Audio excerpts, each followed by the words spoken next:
Bonjour à tous, aujourd'hui on tente un truc que je n'ai jamais essayé, c'est pour ça que j'en fais une vidéo, c'est que ça pourra servir à vous qui vous apprêtez à peindre une pièce automobile vous-même. En l'occurrence ça se fait un pare-choc de MX5, on voit la MX5 juste ici, le pare-choc est dehors, j'ai déjà commencé un peu à le penser vite fait, j'ai rien fait encore, donc je vous ai attendu en vrai.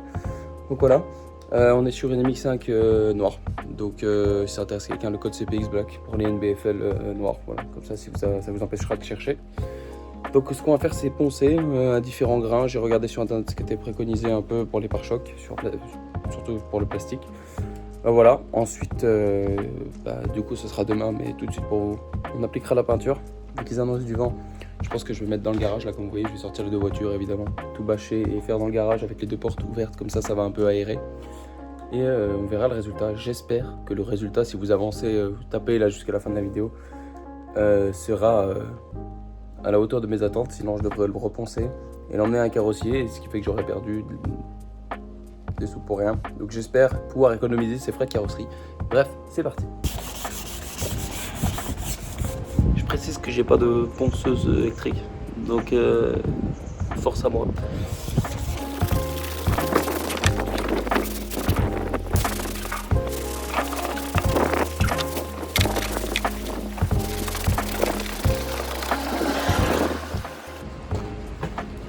Donc je commence au grain 400 et après on va aller de plus en plus fin. On va mettre un primeur de chez Action en bombe, parce que j'en ai vu beaucoup utiliser ça, je suis pas centré, pas grave. La peinture de chez Icar, peinture voiture, c'est la peinture directement brillante, comme ça j'ai pas besoin de vernir. C'est pas très sale de la cause du vent, parce qu'il paraît que c'est ça le plus chiant, c'est vernir, donc on verra si c'est un bon compromis.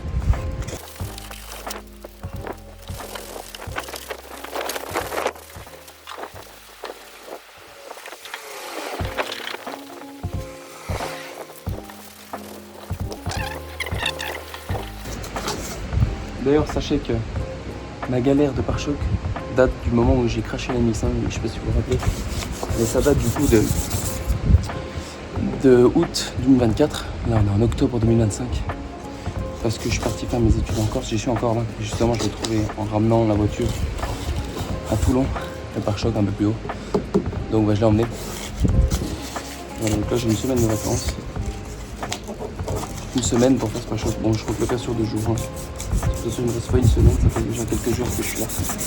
Bon, on est parti pour rincer, désolé ma coupe. Voilà. Coup de tuyau d'arrosage, tout simplement. Un peu de savon, on va voir.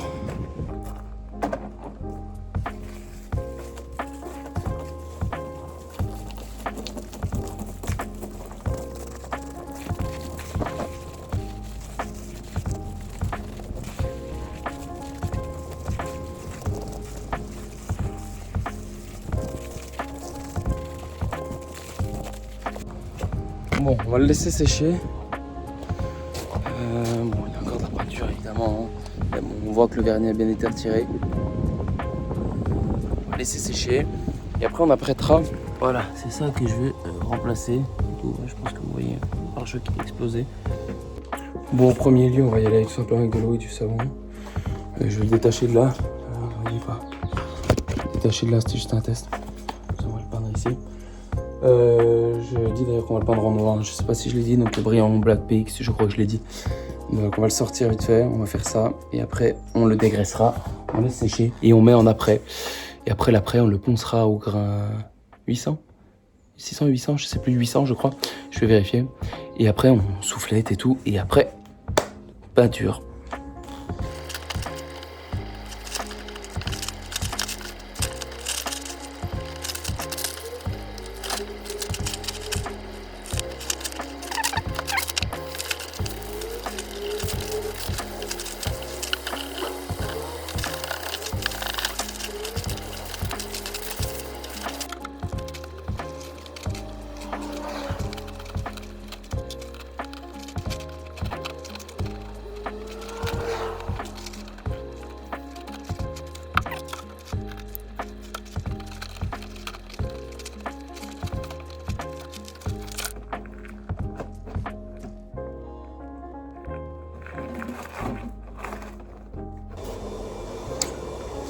Bon, là on va installer la bâche. J'ai pris une bâche Action parce que de toute manière je peins dans le garage avec les deux portes ouvertes.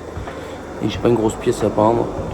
Bon, j'estime que avec un peu de chance, j'aurai pas de poussière, même si bon, c'est toujours mieux d'avoir une cabine de peinture avec des gros souffleurs et tout. Mais bon, si j'avais ça, vraiment, je serais pas là devant vous en train de montrer que je fais une expérimentation, hein, parce que ça se voit que c'est pas un tutoriel. Je pense que les carrossiers sont arrachés les cheveux depuis le début de cette vidéo. Mais bref, je vais installer la bâche. Je pense que je vais faire surtout un pan, la direction dans laquelle je vais peindre, pour pas envoyer de la peinture partout par terre. Et je vais en mettre par terre.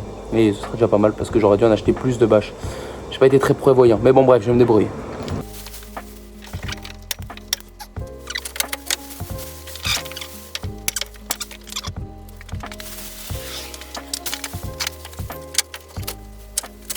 Bon, je vous avoue, je sais pas à quel point ce primeur Action est bon pour la santé.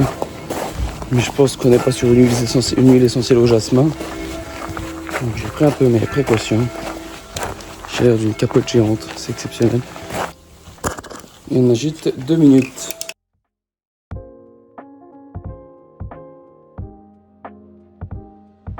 Quand ça fait 2 minutes, on attaque.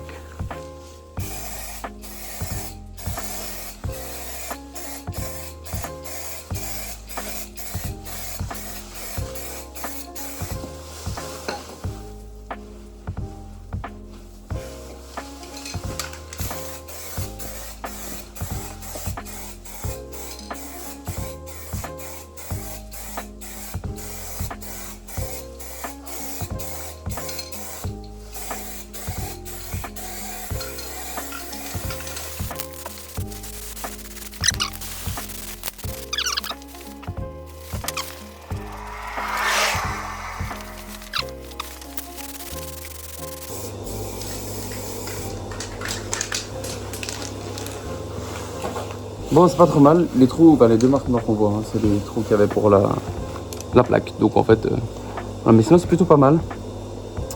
Je vais vous montrer ça de plus près. Bon, évidemment, je suis pas dans une cabine, hein, c'est pas parfait.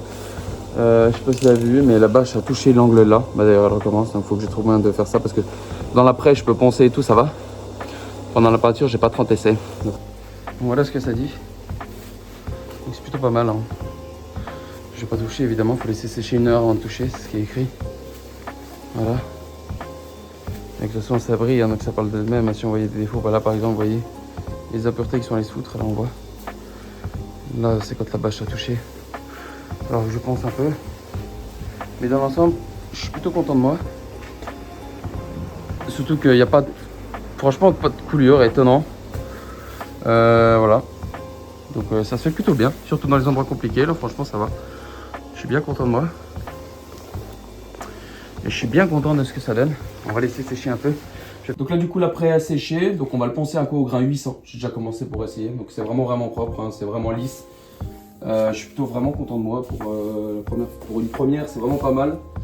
Voilà, j'espère que ça se passera aussi bien pour la peinture. Donc on le ponce un coup au 800. On passe la soufflette pour enlever toute la poussière. Et le rendre bien lisse, surtout avec le 800. Et après on pourra passer à la peinture. Je ne l'avais pas montré donc je peux la montrer maintenant. C'est une peinture brillant direct. Donc ça fait que j'ai pas besoin de vernir après, donc ça c'est cool.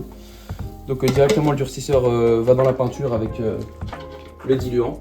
Voilà, donc en fait on fait directement le mélange qu'on met dedans. Au niveau du pistolet, j'ai acheté pistolet Parkside, je sais pas ce qu'il vaut, on verra. Voilà, donc en fait ça fait une peinture globalement avec le primeur et tout. Ça fait une peinture à 80 balles alors que bon, ça vaut bien plus quoi. Merci à ma copine de me filmer parce que c'est plus pratique, c'est vrai que le poser n'importe où, surtout que j'ai pas de trépied, c'est un peu le bordel. Donc voilà, c'est vrai que c'est pratique comme ça. Surtout si je vais vous montrer quelque chose comme les impuretés tout à l'heure. Comme là par exemple, là on voit bien qu'il y a une impureté mais je l'ai poncé et depuis on ne le sent plus au doigt.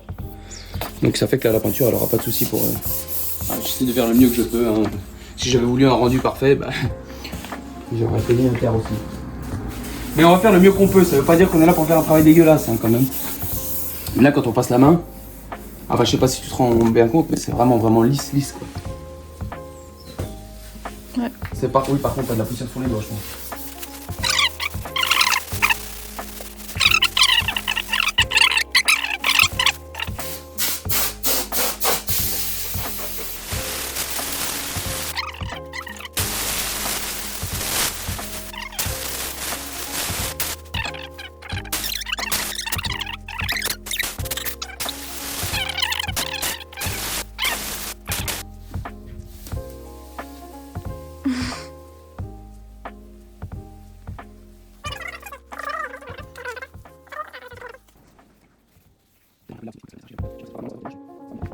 Bon, déjà, on va regarder si c'est noir.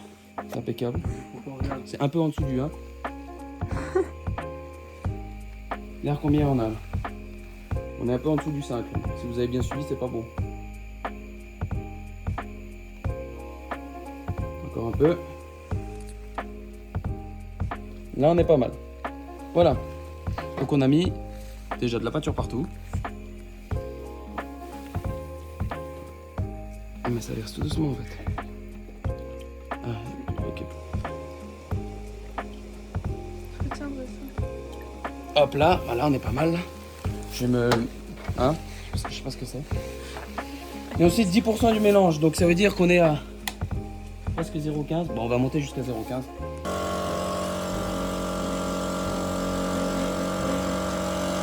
Voilà, pas plus en vrai. Hein. Et on mélange. Dedans. J'en ai pris sur la gueule. Ok.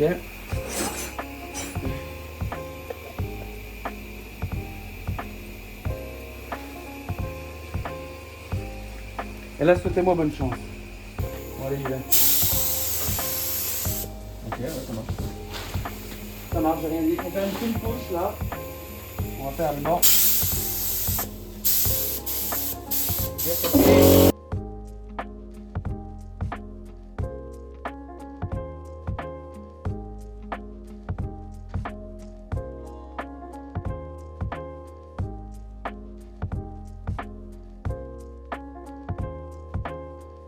Là, on va laisser sécher 10 minutes. Et après, on va faire la plus grosse couche, celle qui va recouvrir le pare-choc normalement. Et faire que j'ai économisé des sous. Pour l'instant, tout se passe bien. On est parti pour la deuxième et j'espère la dernière couche. T'en as dans le nez, t'en as dans la moustache. Bon, on est parti pour la deuxième. Non, plus sérieusement. Normalement, j'en ai remis un peu pour être sûr, mais je pense que j'en ai même mis de trop que je vais en rejeter. Tant pis, parce que j'avais pas envie de faire de merde. Oui, bah écoute, j'en ai là. Ça a l'air un peu simplé quand on le regarde. La première couche légère, le voile léger qui va faire en sorte que la peinture adhère bien. C'est bien mis, hein, ça fait 10 minutes. Donc on est parti. Ça me stresse un peu, mais on y est presque.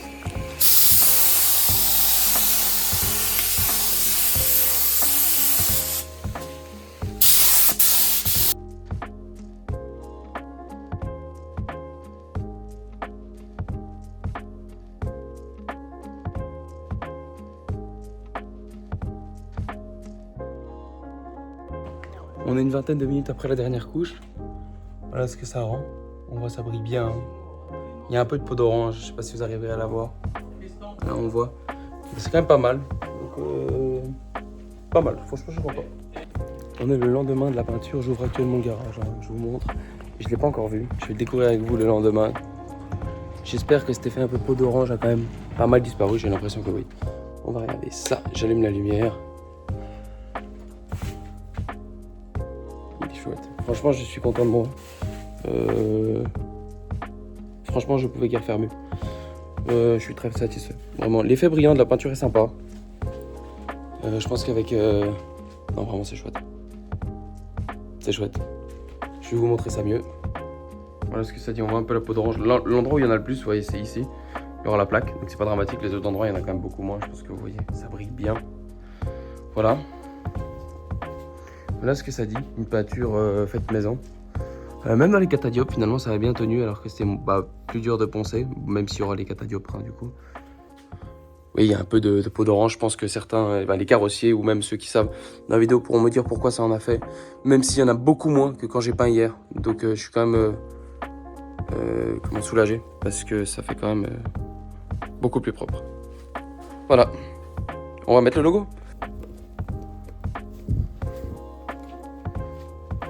Il n'y a pas chez KNBFL.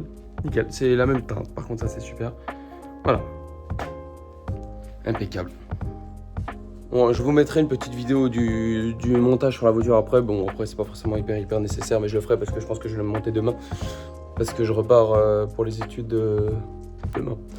Donc voilà, donc c'était assez tendu d'arriver à Calais avec la livraison et tout. Surtout que j'ai dû changer les pneus de cette Titine, hein, parce qu'il faut qu'elle passe au contrôle technique. N'hésitez pas à mettre un petit pouce bleu si ça vous a plu. Merci d'avoir regardé cette vidéo. Voilà. Il y en aura peut-être d'autres dans la série, pourquoi pas, hein, parce que de toute manière, une voiture ancienne, ça demande toujours un peu d'entretien et tout. Donc Aussi, s'il y a des propriétaires de MX5 ici, je pense qu'ils apprécieront de voir ce qu'on peut faire soi-même aussi pour économiser des sous, parce que c'est vrai que parfois on a vite fait de mettre des freins dans une voiture. Merci d'avoir regardé cette vidéo, du coup, n'hésitez pas à le partager, à vous abonner, à liker, et moi je vous dis à la prochaine. Allez, salut!